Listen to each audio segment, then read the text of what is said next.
Hello, folks. How we doing? It's post-match reaction to the Real Madrid game. I wish we could come with some more positive news, but to be honest, I think it's very hard. But thankfully, I'm joined by Ohms tonight, Omar, to go through the game and just really the raw feeling of that match, mate. How you doing, mate? Yeah, to be fair, me and you were brave enough to turn up for this show today, pretty much knowing what was going to happen. But yeah, man, it was just a limp end to our UCL campaign, and what started off as a season full of hope now turns into once again a tough battle for top four. So Yeah, it was more a game where you could dream the impossible, but we all maybe prepared ourselves for what was going to come and what was more likely to happen, which was being dragged out of Europe. yeah. The thing is, I think Limp sums it up, mate. I was actually thinking of a word before we came on. I just, you know what? Maybe I'm being too reactionary, but I just thought like, just any time we tried to do something that's not the 4-3-3, okay, maybe the 4-4-2, 4-2-4 at times, but just like we're not built for that adaptability. And I guess tonight maybe I'm being right because it's Milner and Fabinho, but that's our own fault. We're in that situation in general. And then I just thought we didn't. We set up to go for it, but we didn't really go for it. Like I don't think they believed once. Just flat, just improvisation FC. Like it doesn't look like they work on any patterns or tactics to expose weaknesses. It just seems to be get the ball and think of something on the spot. I just at times I'm a bit baffled, mate. Like you sign 80 million for Nunes, he's your tallest player, he's good in the air, you're chasing a goal, and you do that for the second time in 2 games. Like I don't think it's natural to be like, what is the thinking behind that? I know we're jumping the gun a bit there, mate, but I just felt that I sometimes the tactics and decisions I don't really understand it. I don't know where it comes from. I don't know what happens off the field. Like Yeah, I don't know what happens on the training pitch. And do you know what? It's like tonight. It's just hope. There's no actually basis to why I think we could tactically outclass this Madrid team, and that's what happened. yeah. I think if you look at yesterday, sort of set the tune in terms of Henderson and Bajcetic just being out, and one, if not both of them, were going to start. And you think, all right, if we get that midfield we had against United, which was Fab, Hendo, Elliot, which worked so well, and we were able to literally swarm them, to having Henderson out, and then Bajcetic, who's been incredible since like January odd, it just almost set up for us to limp out. And just the subs make no sense. Like if you are trying to like break over the top, you keep Nunes on, you potentially keep Jota on instead of Gakpo. We don't have a game for how long now?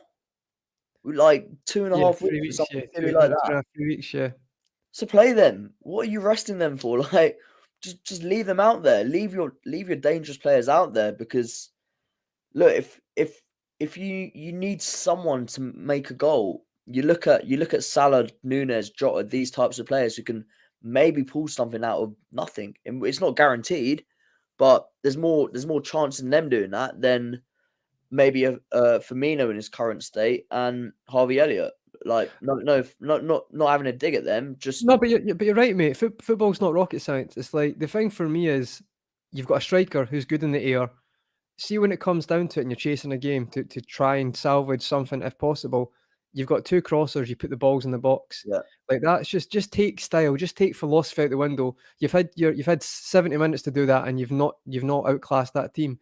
And he takes him off. Salah, who to be honest, decision making, honestly, had a chance to play a 7-yard pass to put Nunes in, couldn't pull it off. Does it surprise? Like, been amazing for us, but it's not like I was surprised when he didn't pull that off. It's just it's not baffling, but I think that comment was right. I shouldn't be surprised. I'm not, mate. Do you know what? But it's like this team again. We let emotion override logic sometimes. This team, and you've seen that against Bournemouth.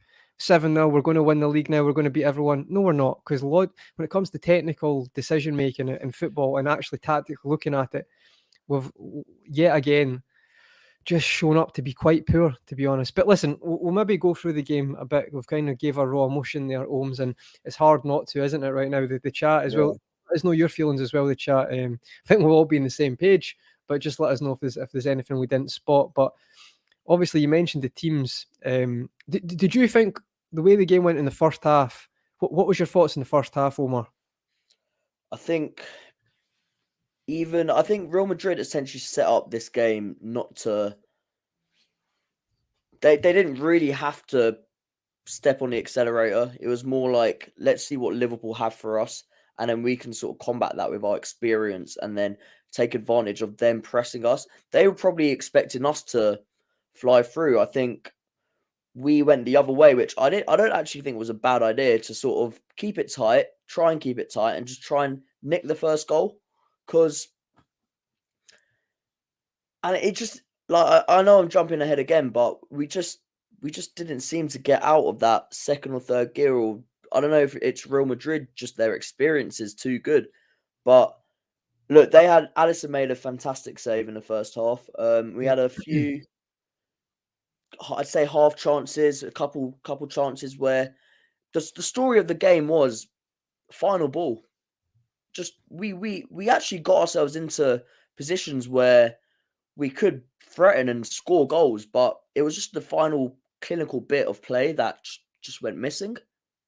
Yeah, no, absolutely agree. And we'll just jump on it now, but big up a Pixelated Pigeon as always. Thanks for the donation, mate. Big up Conroy and Omar for hosting after that.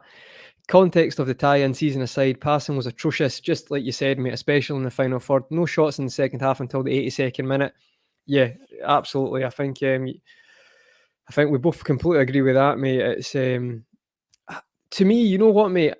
Obviously, Madrid have got their experience. I get that, but let's be honest, I never really felt that we went for it. I feel like there's lesser teams with it absolutely left everything on that park, and I just think we're just played it safe.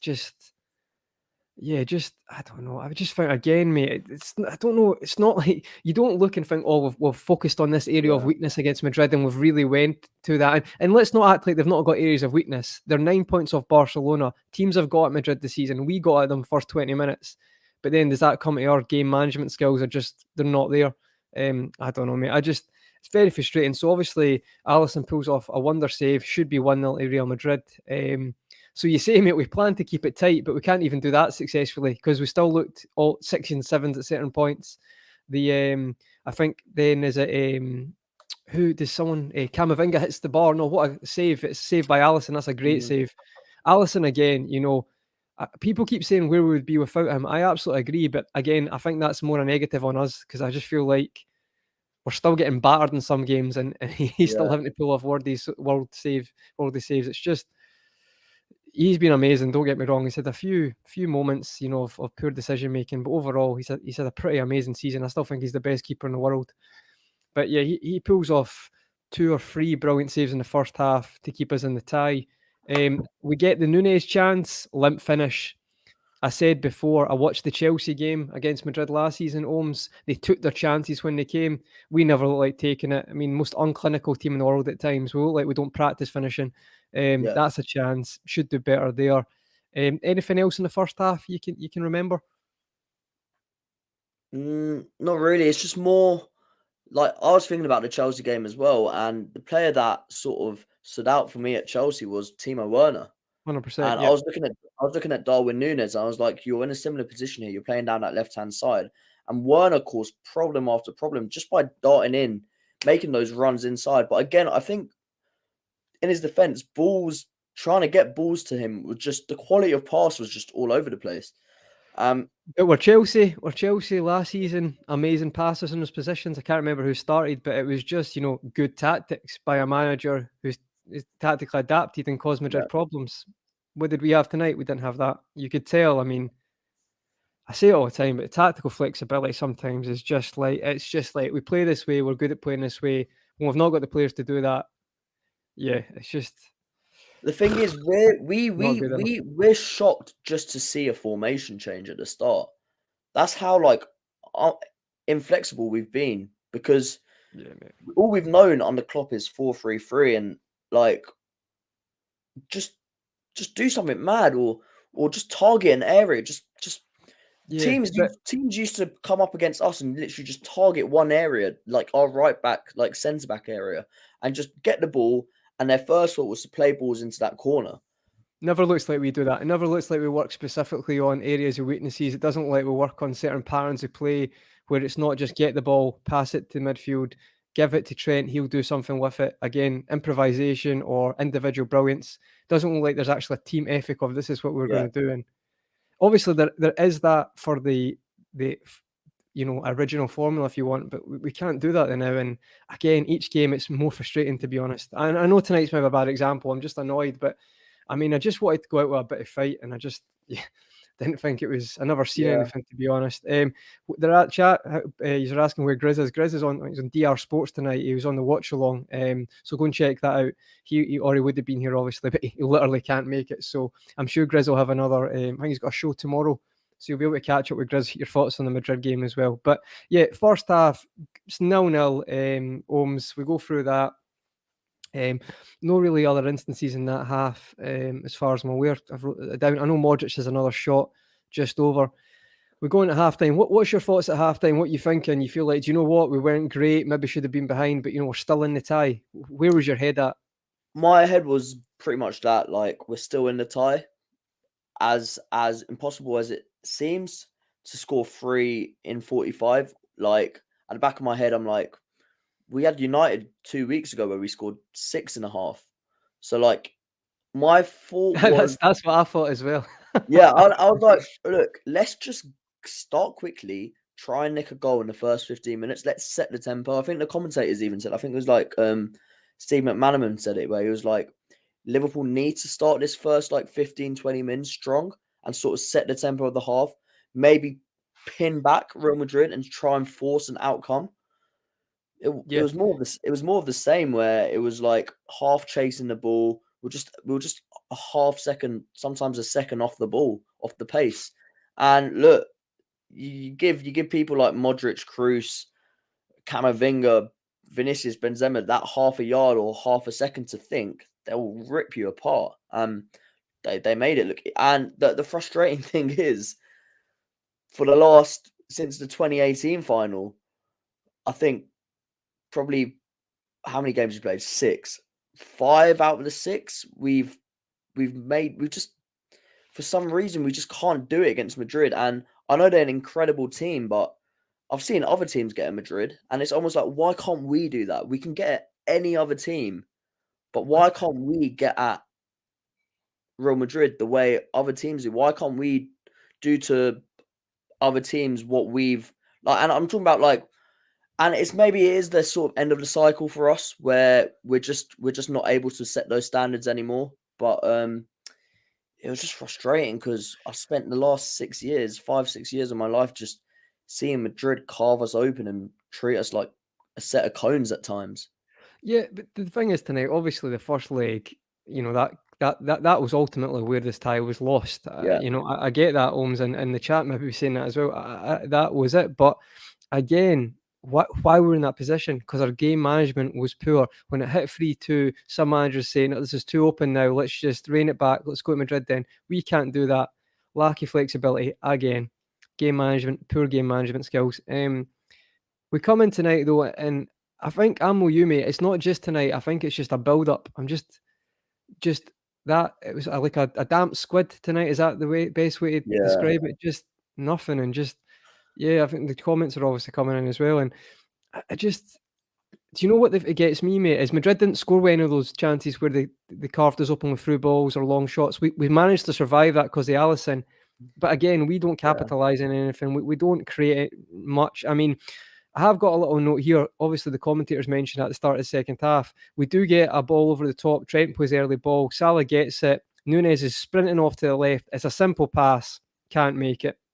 Can't make it. And at this level of football, that's a simple pass. And just, yeah, again, it's not surprising because you've seen it before with him. But as soon as he'd done that, I thought that was the one chance. If he'd got in there, I'm not saying he would have scored, but it would have been 1-on-1. We score then. I think that's the 55th minute. You get the ball rolling, you get that momentum. But yeah, it wasn't wasn't to be, but again, it's not surprising at times. Not just Salah in general, our final third, our decision making, our cutting edge was just atrocious. So it wasn't surprising when we didn't take that opportunity. Anything you want to add on that one, Holmes? I think, the Salah one was probably the standout one because it was such a blatant chance. But you could pick out 7, 8, 9, 10 chances where if that final ball had a bit more detail on it, we've got people in. Salah could be in. Harvey Elliott could have been in a couple times. Nunes, Jossa, like there was a tiny bit more care on that final ball instead of just a rushed sort of shank at times. And like the thing that summed that up was the corners. Oh, I don't think we put in one single. Probably I haven't looked at the stats, but at least 10 or close to 10 corners. But they were flying over, they were going into the keeper's hands, and it was just.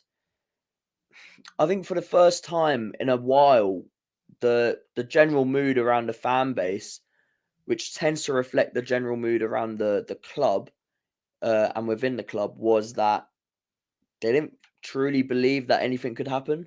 And honestly, we've been in mad situations before where we've gone, yeah, we can turn, like the Barcelona one, for example. Anfield, though. At Anfield, isn't it? It's at That, Anfield.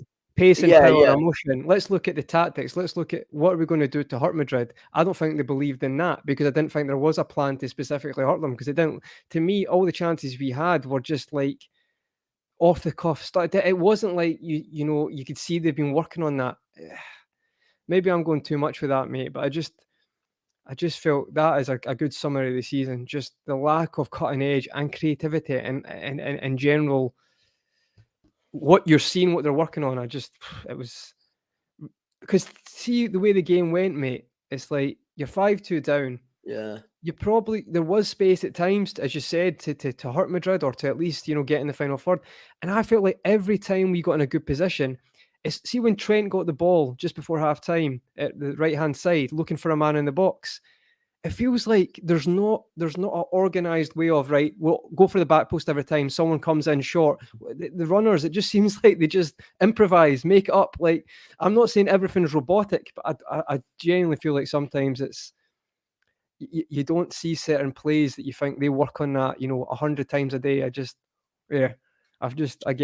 Sometimes I just feel like you can see teams who've got that cutting edge. They work on it, lower teams. I wouldn't say just top six. I'd say even lower down in the Premier League. You can see they work on that. Teams against us exploit certain areas, but yeah, I know. Maybe I'm just frustrated. Maybe I'm being reactionary. But the next instance in the game, I've got it noted down here. Nunes and Jota come off, and Firmino and Elliott comes on. What's your thoughts when you see that, mate? I think it's about the 60th minute. I may be wrong about that time. Yeah, that to me just made no sense. I was like, we've not got a game for 2 weeks. You keep on your biggest threats in terms of penetrating Real Madrid, and like I said at the start, no disrespect to Firmino and Elliott, but it wasn't the game for them. Maybe you bring one of them on to play in the within the lines, but look, if you truly want to go for it, you maybe play them both as sort of number 8 midfielders and have Fabinho in behind. Like, if you truly want to go for it, because you've got nothing to lose. So that tells me a bit like, did come out the second half, come 60 minutes, did our management, did our players truly believe? Because it looked like damage control, to be honest. It was like what you do when you're 5-0 up and you're like, let's rest some players. It's not what you do when you're chasing a game, and who knows what. It's more like, it sums up the game as well. It's like, it's more of a what if situation where, what if we just went for it and got the first goal? There's no guarantee. Real Madrid could have ripped us apart.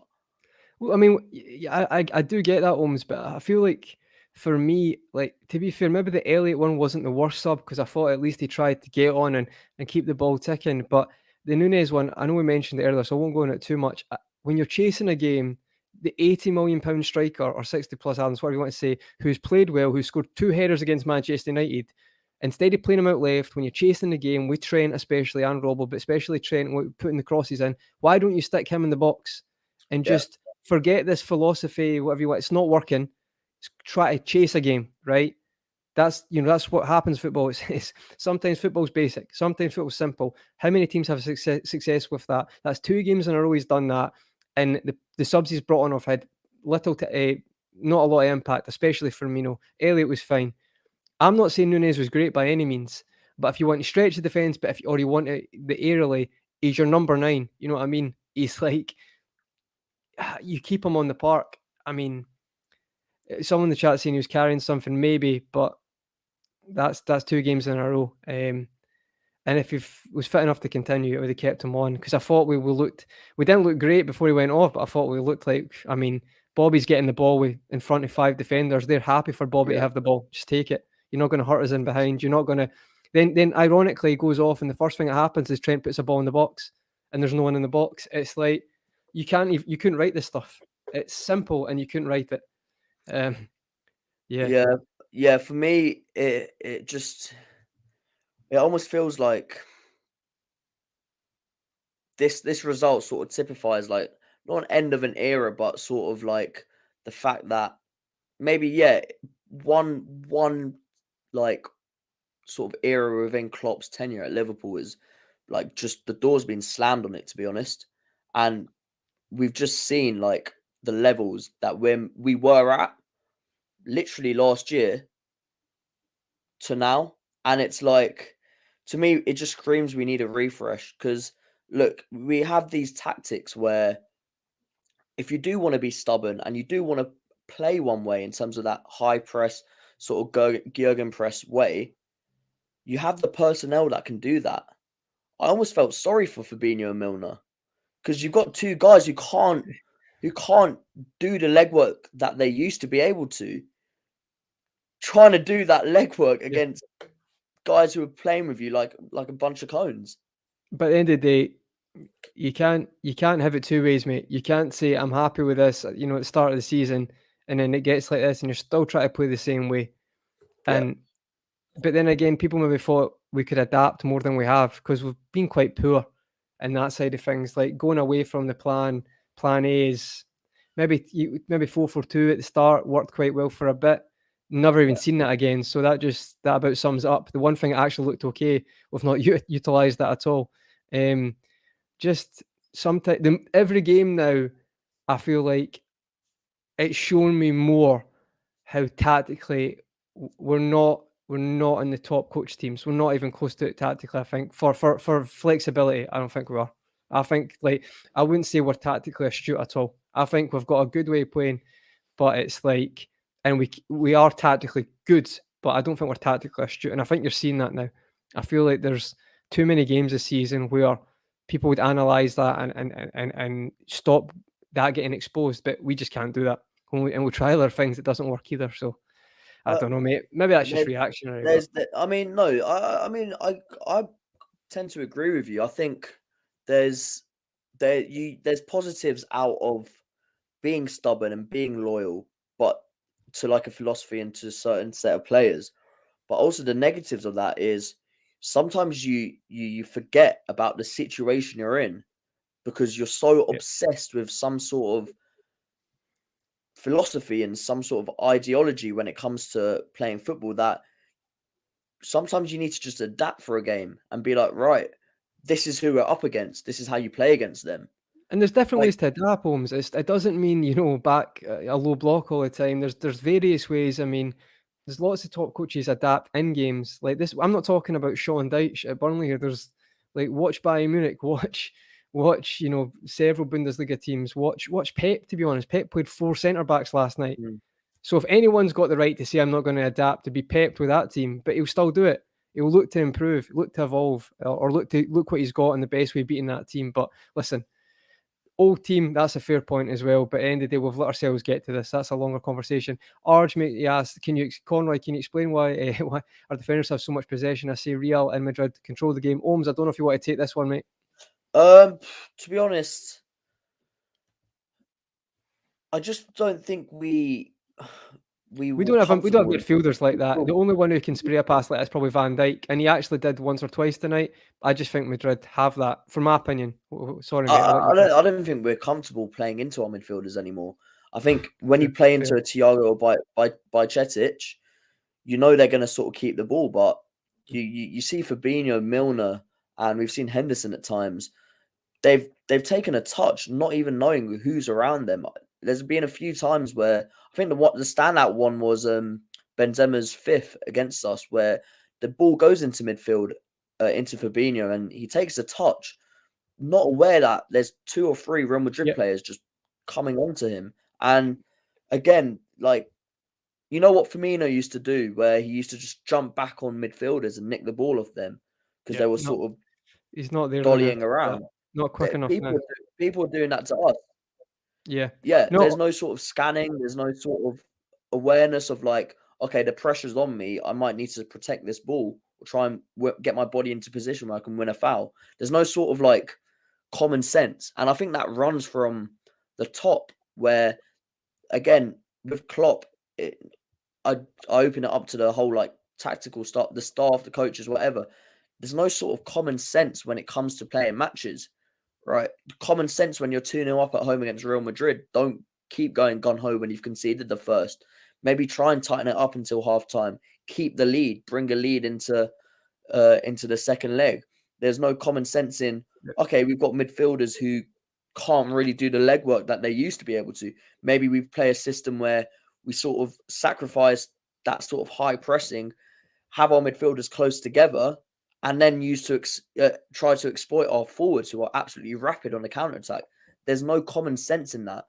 yeah. I think the only time I've seen us have some sort of common sense was the 1-0 win against City, where we said we're not going to be able to keep the ball.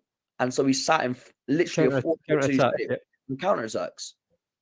And you thought that was maybe a change in day. Ultimately, it wasn't. It was a one-off. But just, I know you need to leave soon, so I just wanted to get your thought. We've covered most of the match, but the kind of, I say dagger in the heart, the game's over before this, but Real Madrid do get the 1-0 victory. So we can't even keep a clean sheet because we didn't deserve a clean sheet, to be honest. I think it's Camavinga who I thought was tremendous again. What a player, but Madrid are just good. They find great talents. Camavinga, I think there's rumours that he was going to go on loan. I don't think so. He's a top player. Every time I watch him, I think he's getting better, very intelligent, amazing football IQ, plays a ball through to Benzema. Van Dijk comes in, bit of a mishmash kind of tackle.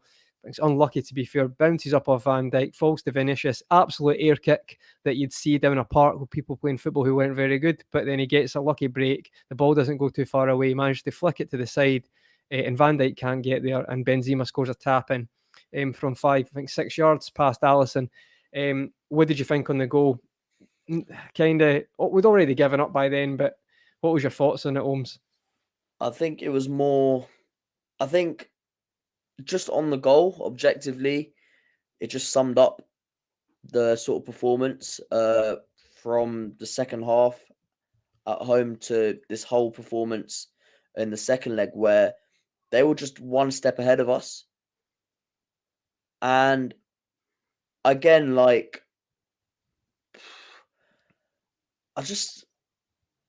they were just one. I'm honestly like, I just look at the whole game. I look at that goal and it typifies everything. They just wanted it more. We're the team that needed to show something today, and they just were in cruise control, but still had the sort of hunger and anticipation to want to still score and win.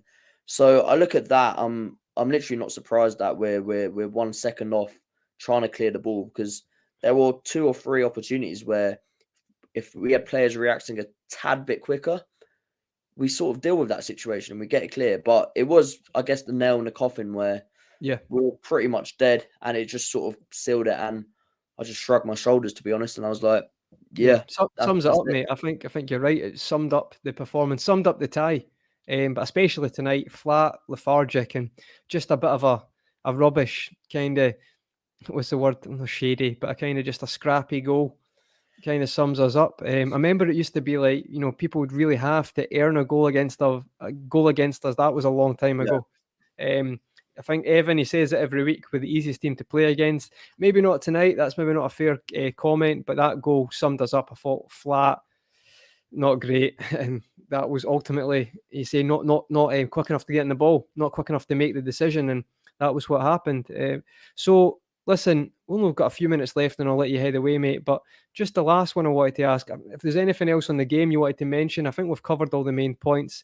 The last 8 minutes or so are kind of irrelevant in my mind. The Yeah, game goes out. There's obviously the penalty appeal at the very last second. It's not a penalty. I didn't want to spend too much time in that. Hits Shimikasi's knee and hits his hand. Fair play to the ref. It took far too long, but from his point of view, he only looks at the screen for a couple of seconds and makes a decision. So that's fair enough.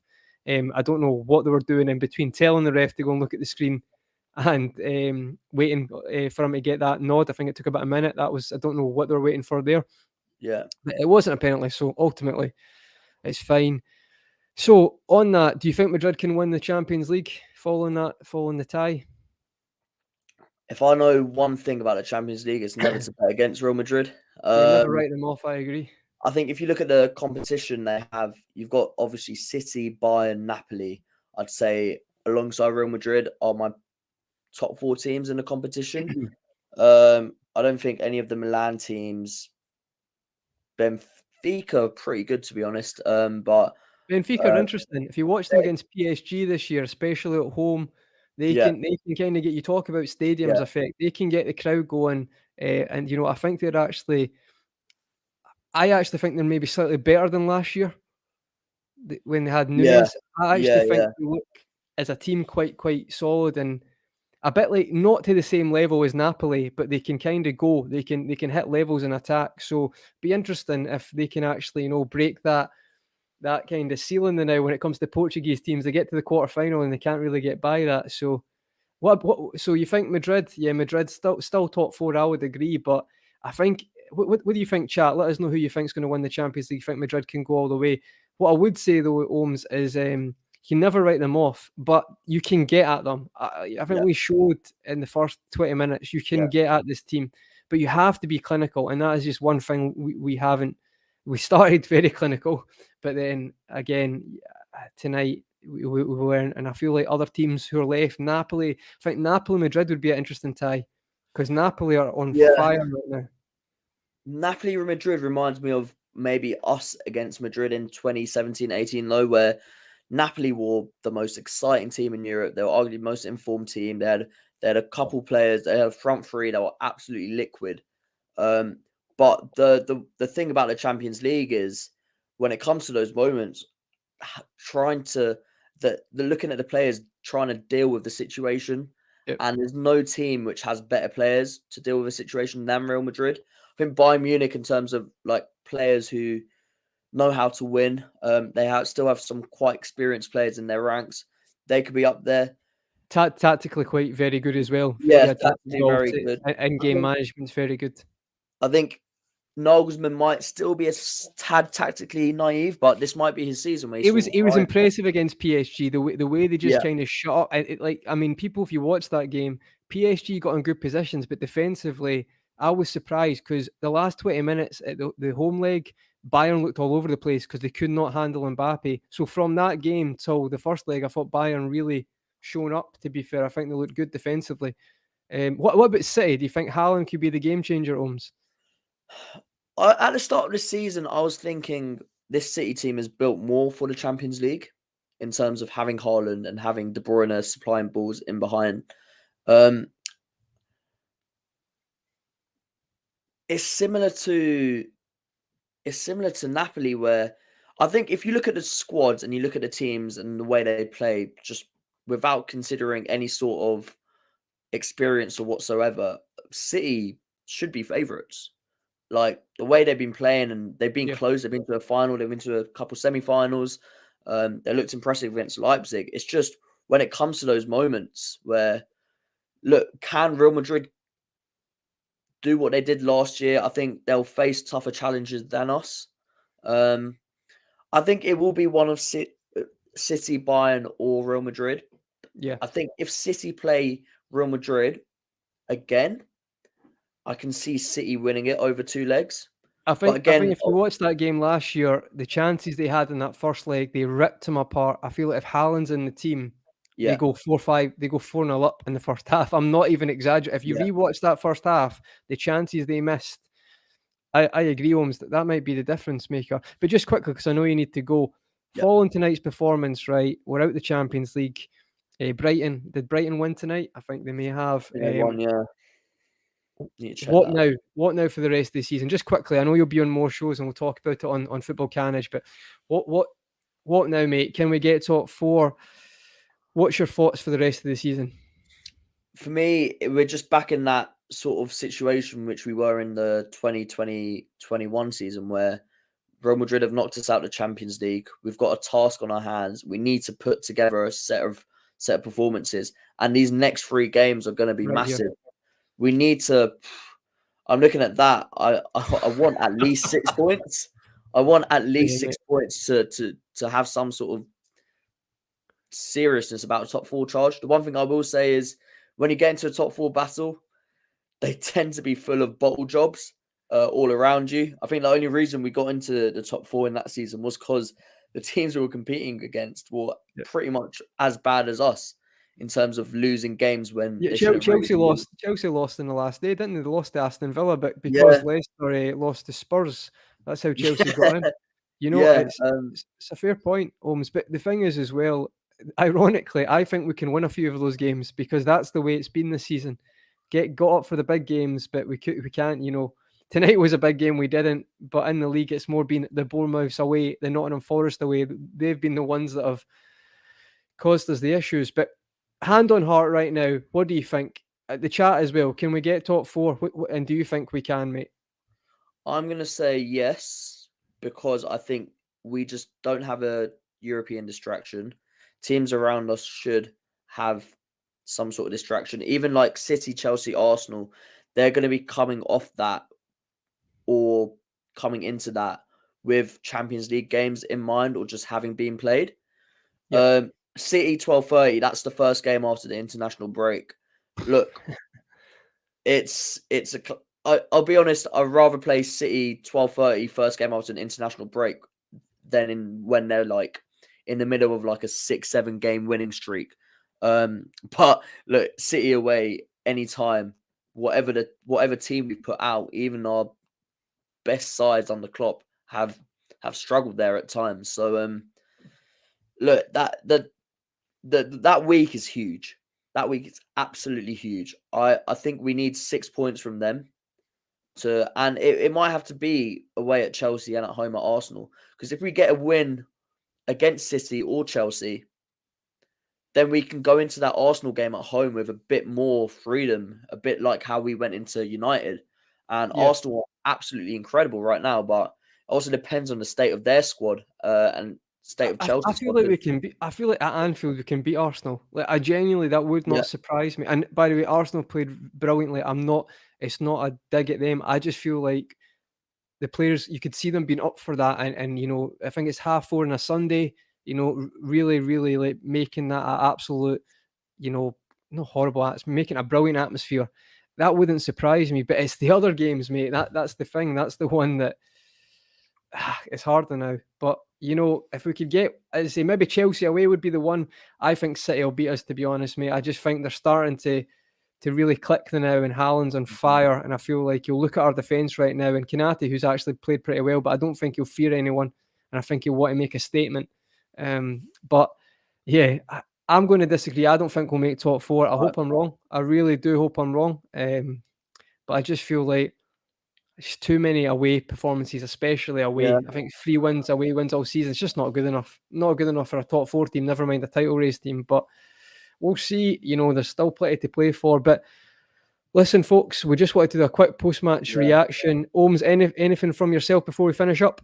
I think one thing I'll say on that is, like, everyone in the chat, ask yourself this as well. I don't know, Con, what you think about this, but does us getting top 4 sort of mask massive, or like put a plaster over issues again that we have? Does it sort of make us a bit more slack in the transfer market? Do we need to have a year out of the Champions League? Do we need to have a year out of European football just to wake ourselves up again? Because it's almost like we've been happy just doing what we've been doing. But I think Sir Alex Ferguson is the one who said it. He says, once you're on top, you've got the only way you stay on top is by rebuilding and refreshing, and all the top managers do that. Guardiola does that. They're ruthless, and look, they're great man managers, and Klopp's a great man manager, but sometimes for the sake of the club and the sake of the sort of individual's reputation, at times you've just got to say, yeah, this is your time and thank you for your service, but the club matters here.